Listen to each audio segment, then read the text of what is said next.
Hi అండి, నమస్తే. నేను ఇందిర. పచ్చి బఠానీలలో ప్రోటీన్స్, విటమిన్స్ ఎక్కువగా ఉంటాయి కదా. అలాంటివి మనం ప్రిజర్వ్ చేసి పెట్టుకున్నామంటే మనకి ఎప్పుడు కావాలంటే అప్పుడు యూజ్ చేసుకోవచ్చు కదా. మనకు సీజన్లో దొరికే పచ్చి బఠానీ బుడ్డలు మనకు మార్కెట్లో దొరుకుతున్నాయి కదండి. అవి తెచ్చుకొని మనము ఒక్కొక్కటిగా వలిసి మనం చూసి అవన్నీ నీట్గా వలిసి పెట్టుకున్నామంటే చక్కగా మనకు ఎప్పుడు కావాలంటే అప్పుడు ఉపయోగపడతాయి. నేనైతే మార్కెట్కి వెళ్ళి 1 కిలో తీసుకొని వచ్చానండి. ఒక్కొక్కటిగా వలుస్తున్నాను. కానీ లోపల మనకు విత్తనం కూడా చాలా బాగుందండి.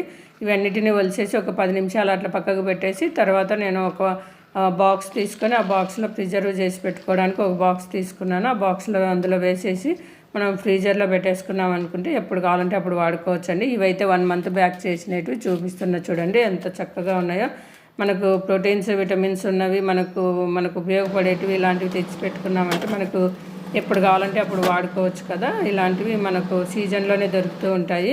ఇప్పుడైతే అవి మళ్ళీ ఒక 15 డేస్ తర్వాత చూపిస్తున్నా చూడండి ఎంత చక్కగా ఉన్నాయో. మనకు ఫ్రెష్గా ఎంత పెట్టినప్పుడు ఎలా ఉన్నాయో అలాగే గలగలలాడుతూ ఉన్నాయండి. మీరు కూడా తప్పకుండా ఈ సీజన్లో దొరికేటివి ఇలాంటివి తెచ్చి పెట్టుకున్నారనుకోండి మనకు అందరికీ ఇంట్లో ఉపయోగపడతాయి కాబట్టి హెల్త్కి కూడా చాలా మంచిది కదా. ఇలాంటి మరిన్ని వీడియోస్ తోటి మేము ముందుకు వస్తూ ఉంటానండి. ఓకేనా అండి, బాయ్ అండి, థ్యాంక్ యూ, ప్లీజ్ సబ్స్క్రైబ్.